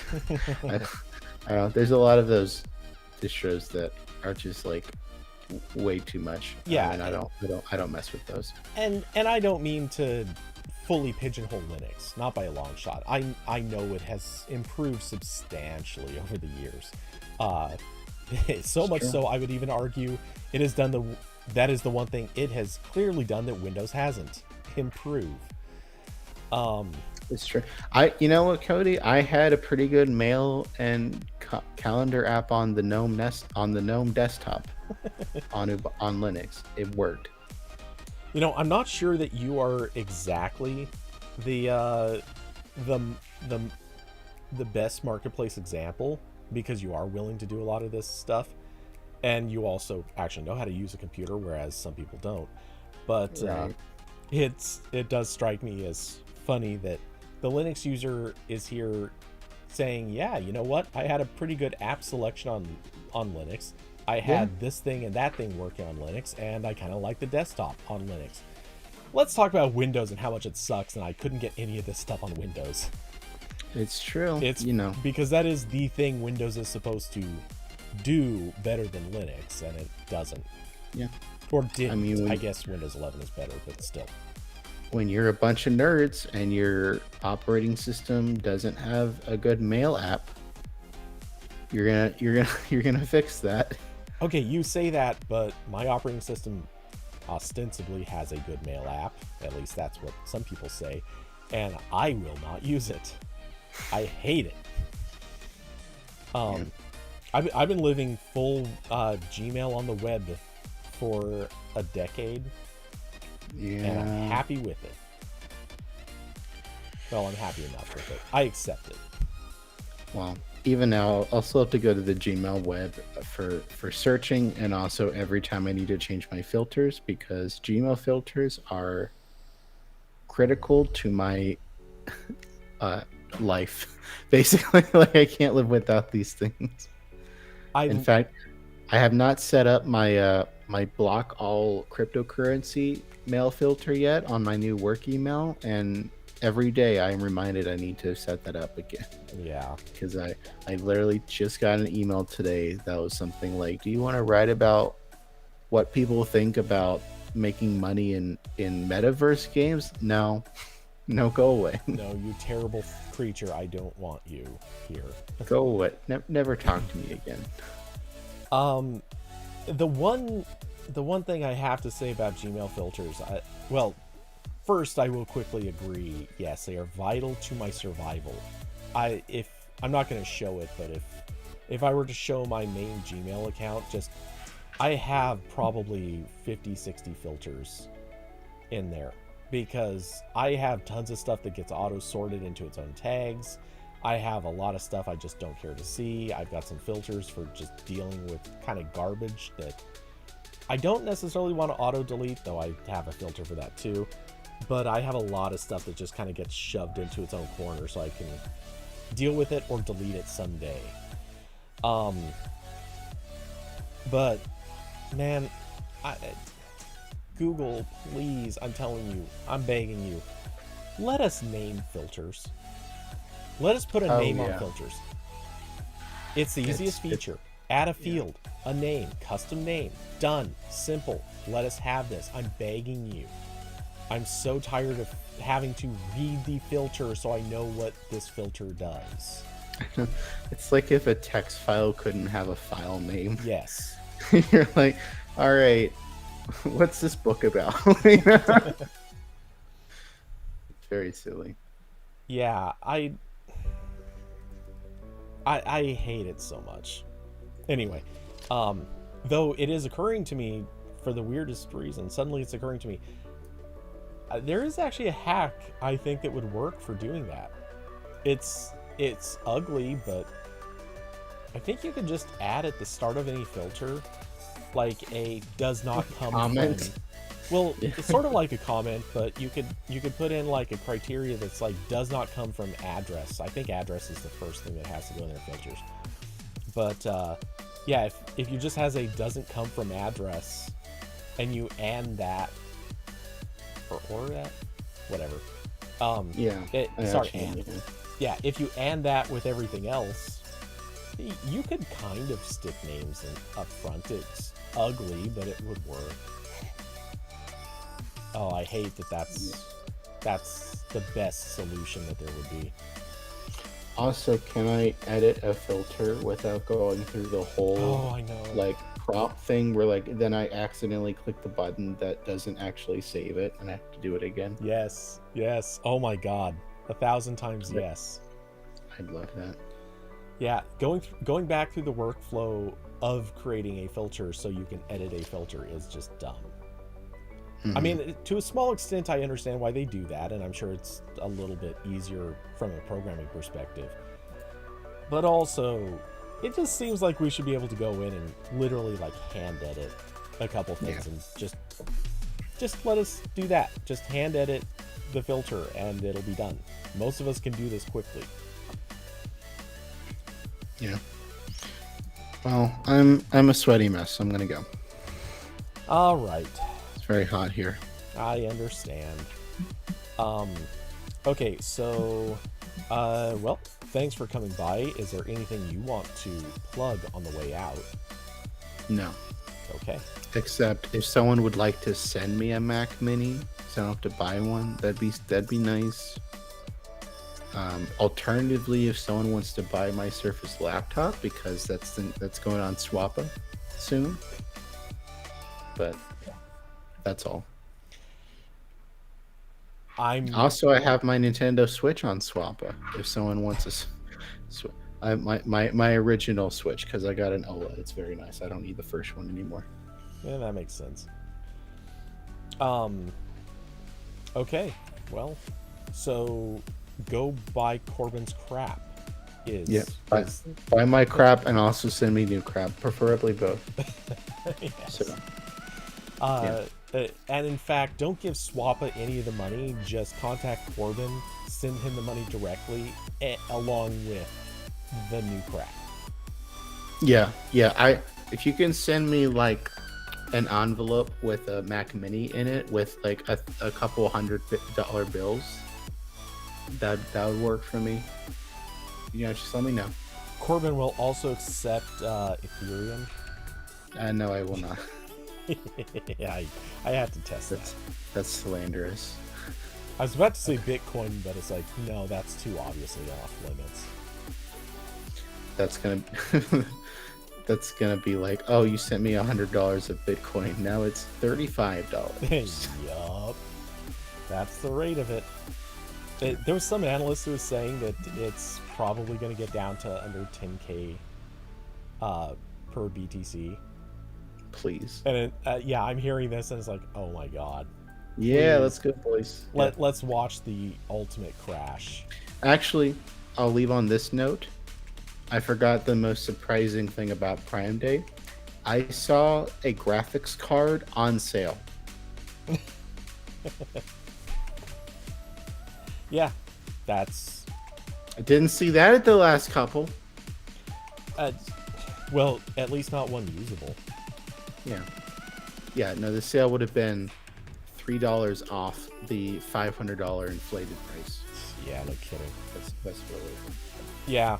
No, hey, at least that's one thing that is being fixed. Is we're seeing less and less of the cryptocurrency fan base screaming out every minute. I can live with not hearing from them for a long time, if ever again. Yeah, me too. Okay, well, so long. All right, take it easy, man, and we'll catch you in the next one. Oh, that's thunder. Oh, hey, good time. Yeah, real good time to be ending because you're about to lose your internet connection and power and everything else. I don't know. I've had a lot of crazy storms come through here and not lost power. So I don't. I do have I have it right here. I got this after my power was out for like almost 24 hours, which was really funny because that was when I was driving my brother back to stay here for a weekend. And I show up and like all the power is out on the whole street. I'm like, oh no. So I did get a little lamp thingy. Yeah. And this one is actually pretty cool. If I like, let me see. I need to turn off my blur because it's really confused about what to blur. No kidding. Where is this? I've actually been pretty amused watching your camera try to figure out what to do. Yeah, or Jitsi, yeah. But like this is kind of cool because the issue with all of these battery powered things is that like the batteries get all like melted right? You know what I mean? Like if you leave batteries in like a, you know, like a console for too long, like they'll leak out, you know, like double A's. Yeah, but this kind of has this cool little thing where when you're not using it, the batteries won't actually contact these little traces. So they just kind of sit in there and they're not attached to anything. So if I'm not using it for, you know, a couple months, so now it's on. So I just press the button, but Right. And then I just like do a little swap. Now it doesn't work. You're not connected. That is kind of clever. Yeah. That is nice. I like, and I got this at Target and it didn't have a price tag on it and they had no idea how much it was supposed to cost. So I got it for like $20. Oh, I gotta admit, I love when stores do that. If they don't have their crap together, I went into a Lowe's or Home Depot. I can never remember which one it was at, but I went in there to buy some tile that I could just use for some photos, and the tile that I bought, they had prices for how much the tile was supposed to cost. It was clearly marked there. I knew how much it was supposed to be, but they didn't have it in their system, and they didn't know how to ring it up with the correct prices. So after standing there for like half an hour, which was way too long to be stuck there, yeah, they were finally like, you know what, just take them. We're not even gonna charge you. I don't know, that's something broke down tremendously there, because like I know when I worked at Target and someone would bring something up that like I had no idea where this person got this from. I would just, there's like a button in their like their thing to just punch in a random amount of money. So I'd be like, all right, it's $20, you know, and it's just program is like random amount, and that's what they did for this. They're like, all right, it looks like $20 to me. Oh man, the trick is to make good friends with the people that work at Target and just conveniently get them to mark stuff whatever price. I guess so. Or the employees at Target are all just staunch anti-capitalist and they're looking for any opportunity to skirt their employer of revenue. Okay, let's be honest. This is why we need Amazon physical stores. To steal? Basically. Because let's be honest, how many Amazon employees are like just right on the verge, and all you really have to do is ask them nicely and they'll be like, yeah, sure, we'll give it to you for whatever price you say. Want the whole store? Yeah, I don't care. I'm seasonal. I'm out of here in a week. Yeah. They already don't pay me enough to even survive, and I have to you know that story about Amazon workers peeing in jars? Yeah. Oh yeah. I have to do all of that. And I don't get lunch breaks, so, you know, it's bad. So, you know, sure, I'll sell you a PS5 for what, $20 sounds good? Sure. Yeah. Oh, he's terrified of the thunder now, so I'm gonna go. Yeah. Yeah. So. All right, man. Have fun. Take it easy, and we'll catch you in the next one. Bye. All right. So, doing the really quick, I have my own other topic I want to hit. I'm not going to spend a lot of time on this for a few reasons, and also I personally do kind of need to get off because my voice, my throat is just still not recovered from like a week ago or longer. I don't know. I think it was a week ago. Yeah. Anyway, it's been hurting my throat's been hurting for a while, so I don't want to strain it much more than I already am. Anyway, I do quickly want to talk about something that popped up just 3 hours ago. So there is a tweet by Michelle Rahman basically talking about how with the data safety section going live in the Play Store very soon, he's saying that the permissions list on the Play Store may be going away. Now, right now, this seems to be sort of more theoretical.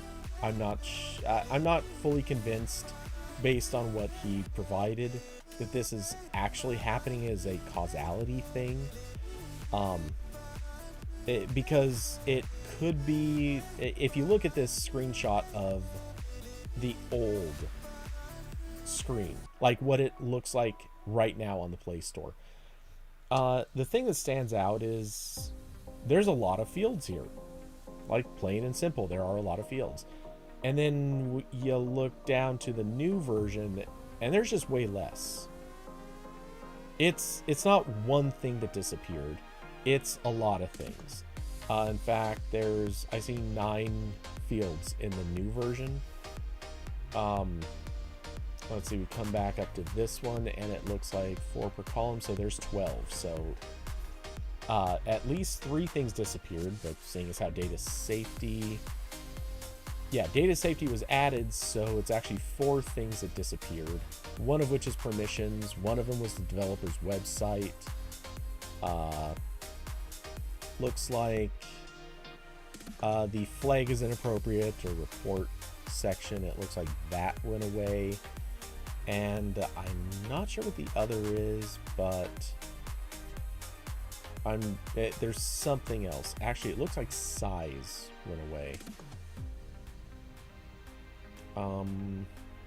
As I look, I'm not sure if I'm seeing any others. Looks like everything else is the same. So yeah, I think those are the 4 fields that went away. So yeah, I'm not fully convinced of his read on this. And until I can find something out from Google, I'm not really going to come down too hard on this. But taking for a moment his read as though it is necessarily accurate, for the sake of discussion, he basically poses the point that, let's see, for average users, the list of permissions was scary or confusing. It may not have necessarily conveyed the right things to users, which, believe me, over the years, I've written a lot of stuff about Android, and to read the comments, oh my god, so often I see users yelling and screaming about a permission that, when you read the name of the permission, it sounds scary. Or even if you read a description of the permission, it sounds scary. Then when you find out what the permission actually controls, 9 times out of 10, it's not. It's pretty mundane. And vice versa. There are times when something sounds super trivial, like no one should care about this, and then you find out what it does, and you're like, oh, no, that's like horrible. No app should even have this ability. So it goes both directions.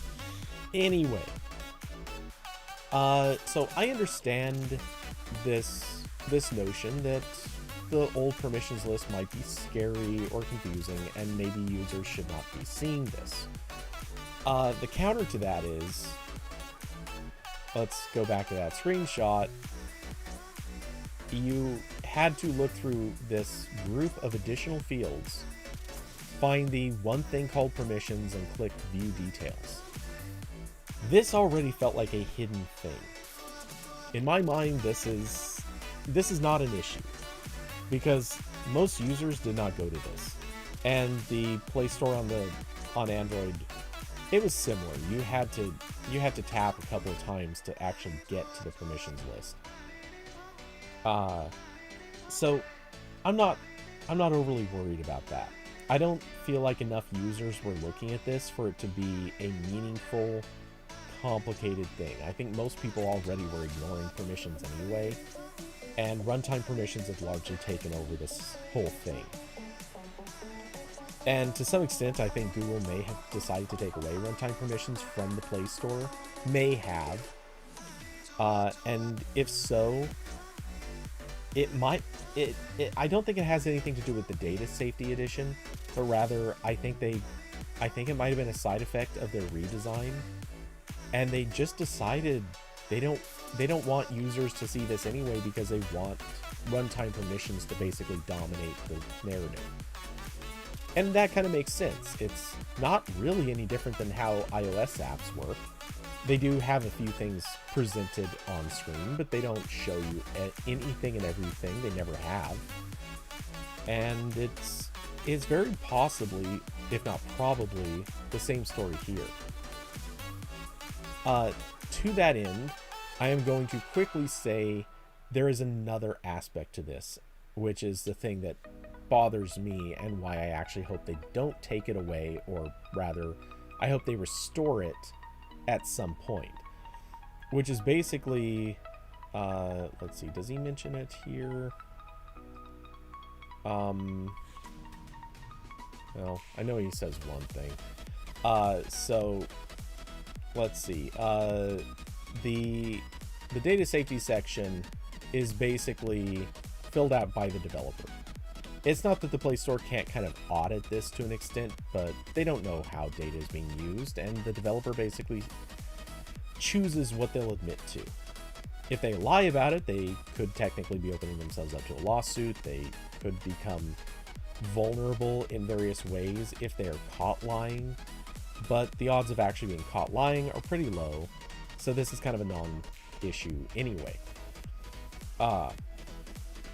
But for all intents and purposes, I am kind of adamantly against them removing the permissions section because, or rather not because users were looking at it. I think most average people never ever look at the permissions list, but rather there are people like me. We do.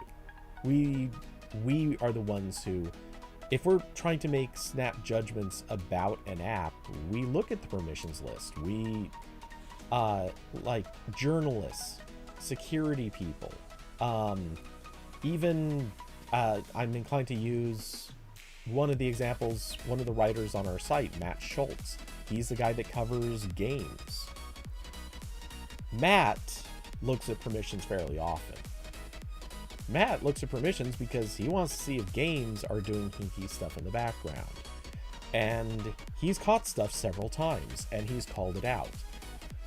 Is this about data safety? Kind of, yeah. Sometimes it's not, though. Sometimes it's about games that are not stealing information, but rather using permissions wrong so that they can do things to users. These are all factors, and they matter. And when I think about it, I don't want the permissions necessarily for the average user. I want the permissions there so that people whose job it is to protect the average user can do their job with less impediment. And I know that's maybe not the easiest thing to ask. It's maybe not the most convenient thing. It might be, maybe the Play Store needs to have permissions further hidden away. I'm not gonna disagree with that notion. If they want to slightly bury it a little bit more, okay. But I'd rather they have it very clearly, very plainly available, without jumping through any extra hoops, without having to download an app to your system, well, to your phone or device or even an emulator. I want the ability to make decisions, well, to read the details and make decisions based on what's there. Not just hoping that you can figure this stuff out through other means. And Michelle brings up like a app that can be used, Aurora Story. It's an app that basically accesses the Play Store as, or with its own set of info, and it exposes some different features and such. That's nice. It's a nice thought, but people shouldn't have to switch to a different app. Oops, did not mean to click on that. I would much rather see this remain an open, available feature for the people who are going to need it and use it properly. Anyway, that's what I wanted to say on this. I don't have a big, huge rant, though there is a possibility I'm maybe co-opted into making a big, huge rant about this. We'll see. I've been asked to write about it, but I don't know what the intent is, and I may not have a lot to say depending on what I'm actually being asked to say. But anyway, chat has been mysteriously quiet, and my YouTube dashboard is not showing me a damn thing, so I don't know what's going on at this stage. But as I said before, I do want to try to preserve as much of my speaking capability as possible, and my throat's been hurting through half of this podcast, so I'm going to cut it off here. Thanks to everyone for coming by, watching, I would say being part of the conversation, but today and the last couple of weeks have been awfully quiet. I assume people are out doing summery stuff. For anyone that would like to help support the channel, and I thoroughly encourage this, though do not require it, there are links down below to Patreon, Streamlabs, and Cash App. By all means, if you are so inclined, please leave a tip or even subscribe, and one of these days I am going to work on some kind of rewards or something. I don't know. I'm trying to figure out what would actually be a cool thing to do. But in the meantime, I hope everyone has an excellent rest of the week. For those who may come along and catch this later, oh, you know what? I'm going to take a quick look at weather and figure out what the weekend looks like, because that'll determine if I will be streaming. Weekend looks, actually there is, I would say, a decent chance for streaming this weekend. I'm not exactly sure what I'll be streaming. It could be some photo edits, though that's pretty unlikely at this stage. Oh no, actually, well, no, there could actually be photo edits.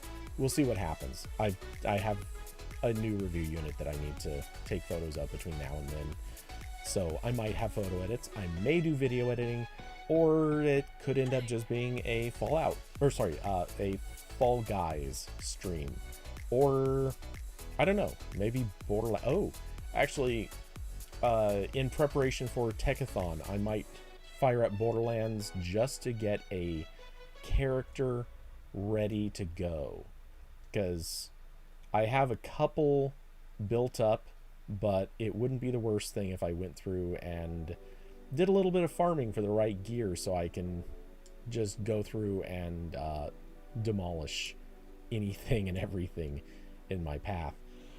But we'll see what happens. Anyway, with that, thanks everyone for coming by. I will catch you in the next one, and with that, good night, everybody.